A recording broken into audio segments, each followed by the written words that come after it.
Inyo ang Panginoon.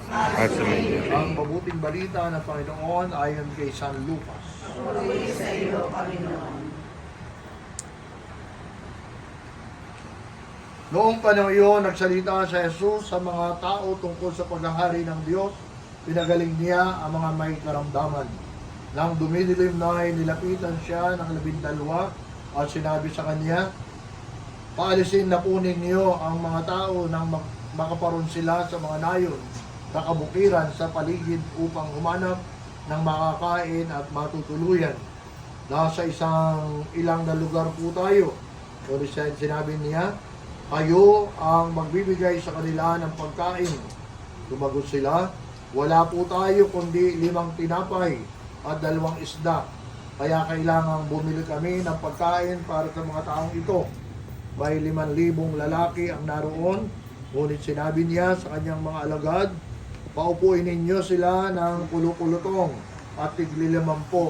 Ngayon nga ang ginawa nila, pinaupo ang lahat, kinuha ni Jesus ang 5 tinapay at 2 isda, tumingala sa langit at nagpasalamat sa Diyos.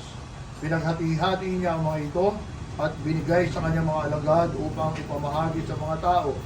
Nakakain ang lahat at nabusog.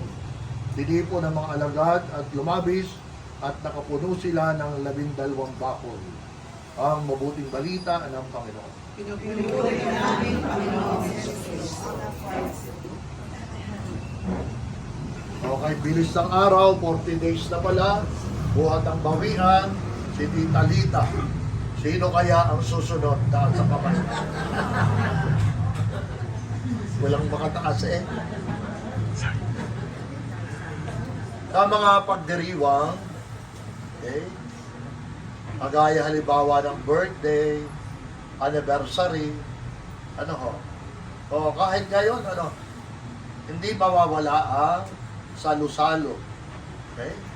Kaya nga, ng diriwang, may pagsasalo-salo sa biyaya. At kahit, sabi nga, pag-alaala sa namatay, ito ay pagdiriwang ng buhay. It is a celebration of life. Kapag yun dapat ang nangyayari sa atin, ang buhay ay ipinagdiriwang. At isa na nagbibigay lakas sa atin upang maging makahulugan ang buhay ay ang pagkain. Diba? Kaya nakakatuwa rito sa lukban, talagang kain na ng mga lukban. Pag may celebration, kaya mapalad ka kapag ikay nakukumbida, ibig sabihin kasama ka sa celebration. Tingnan 40 days, may kainan, enjoy life, okay? Celebrate life. Kapag ang ating pag-asa, si Tita Lita ay nagdiriwang ng higit na buhay sa piling ng Diyos. At alam ba ninyo, hindi mawawala. Okay? Kapag ito'y isinasaad sa ating pananampalataya, kapamagitan ng salita ng Diyos. At ito ang ginagamit ni Jesus palagi sa isang pagdiriwang o selebrasyon ay ang bangkete. Alam niyo ba ang bangkete? Yes. Okay, yung salo-salo, ng pagkain. Sa langit, sinasabi, nandoon ang bangkete ng Diyos. Okay? Kaya, kung minsan, nakakataka naman, punta sa sa sasabihin na kainin mo ito sa akin, hindi ako pwede kumain yan, bawal. Lahat ay bawal. Ayaw kumain na kung ano-ano. Pumunta ka pa sa handaan, wala ka palang kakainin. Pag pumunta ka sa handaan, kumain ka kahit kaunti. Dahil kasala ka dapat doon sa celebration. Ay paano pagdating mo sa langit? Hindi ka kumain ng ice cream o hindi ka uminom ng alak. Tatanong kayo ni San Pedro, kumain ka ba ng ice cream nung nasa lupa ka pa? Ba hindi po, at ako'y diabetic. Uminom ka ba ng alak at namulutan ka ba nung nasa lupa ka pa? Hindi po. Ano sasabihin ni San Pedro? Bakit ka hindi kumain? Ay dito'y wala ng ice cream at walang alak. Magtititigan na lamang tayo dahil ang Diyos ay sapat na. Pagtingin mo ko lamang, nandun na yun. The joy, the fullness of joy. O ngayon, Piyesta po ng Corpus Christi, katawan ni Kristo. At ito ang sabi ni Kristo, ang kanyang katawan ay pagkain ng bibigay buhay. At ang ating pagdiriwang, ang liturhiya o pagdiriwang ng simbahan ay nakapaloob doon sa sinasabing misteryo ng pagpapakasakit at kamatayan ni Jesus na ang tampok na ekspresyon ay ang banal na misa upang alalahanin ang pag-aalay ni Kristo ng sarili para sa ating kaligtasan at para patuloy niyang ibigay ang kanyang sarili para maging makahulugan ang buhay natin. Ewan ko po kung kayo ay pag kumakain ay naalaala niyo yung mga walang pagkain. Alam niyo po, pag kayo pumunta sa Thailand, ano ko, meron doon yung parang sentro, parang yung, nandun yung parang Manila Hotel, may mga, kung ano, mga monumento, alam ba ninyo, pag magagabi na, nagsusulputan ang napakaraming pulubi at sila'y doon natutulog sa mga paligid na yun. Maitanong nyo siguro pa, paano kaya pag umuulan, saan kaya sumisilong itong mga ito? Nakakaawa. Parang ang tingin ko, kahit sasabihin mo nagbabago, halimbawa, umuunlad ang Thailand, pero nakakaawa ang mga kawawa na mga pulubi. Alam ninyo, bago sila, napila sila. Ang haba ng pila, hindi 100 lamang yung nakapilang yon. Ang dami talaga. At sila ay binibigyan ng pagkain. Hindi ng gobyerno. Sila ay binibigyan ng mga pack na pagkain. At alam ba nyo kung sino? Hindi kasama yung aking umot sa umiliya. Tubig. Tubig. Baka kayo, alam ninyo, ang nagbibigay ng pagkain ay individual na tao o kaya ilang grupo, hindi kaugnay ng gobyerno. Narinig natin sa Ebanghelyo, sabi ng Panginoon, sabi ng mga alam nyo, pauwiin nyo. Wala tayong maipakain yan, gutom yan. Pero sinabi ni Jesus, kayo ang magpapakain.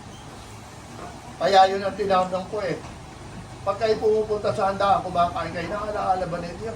Kung minsan, nung ako'y seminarista pa, naisa-isip ko na, naisa-loob ko na, salamat. Kahit ganito, kakaunti ang pagkain, salamat, may pagkain pa rin kaming mga seminarista. Kapag alam kong marami rin hindi pa kumakain, walang makain. Kayo, nakikita ko kayo palagi sa Facebook, magkakasama kayo, kain-kain kayo.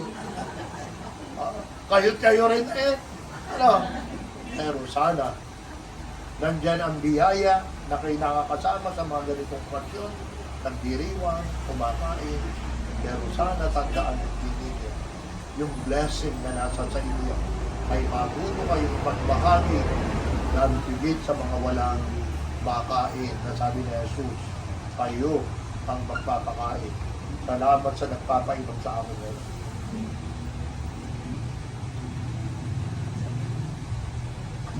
Kapag ang pananampalataya natin ay hindi dasal lamang, hindi misa, ito dapat ay isang buhay na pananampalataya nagbabahagi ng blessing. Alam ko, kahit pa paano, nagsikap si Tita Lita na maging totoo sa kanyang pananampalataya. Nagdarasal araw-araw, itong mag-asawa, nagsisimba paglinggo, natulong sa simbahan, Tita Shoni, lalapitan, si Tito Tony, susolisitan at ay magbibigay dapat para sa pangangailangan ng simbahan. Ngayon, meron tayong proyekto malapit nang matapos, ang Damayan at Kalingasan. Bakit Damayan? Kapag pinalaki yung isang mortuary. At sa pagdamay, di ba, sa pagdamay, isang konkretong pagpapahay ng pagdamay ay pag may namatay. By condolences. Okay? Yung isang lugar doon sa inayos na yun, mortuary, para doon makiramay ang mga may pagmamahal. At yung kabila, Kalinga Center, para ang mga pulubing pumupunta sa atin, mabigyan ng tulong, bigas, gamot, at kahit pa paano, may iaabot sa mga yun na pumupunta sa simbahan. Kapag hindi pwedeng dasal ang klitsa ng simbahan, At sino ang tutugon doon? Ang simbahan. Sino ang simbahan? Tayo ang simbahan. Sana patunayan natin na ang kapistahan ito ay tunay na pagdiriwang ng buhay. At sa mga hindi makita na kay ganda ng buhay, makita nila sa pamamagitan natin dahil ang ating pagmamahal at pagkalinga sa kanila ay patotoo na nasa atin si Jesus na tinatanggap natin bilang pagkain nagbibigay buhay. Bigyan tayo palagi ng paalaala tuwing maisip natin si Tita Lita, sikap mabuhay, maging isang eucharistikong buhay ang kanyang buhay. Kaya naman, pagkatapos ng misa, kainan na naman. Praise God. Amen. Tumayo. Sumasampalataya ako sa Diyos.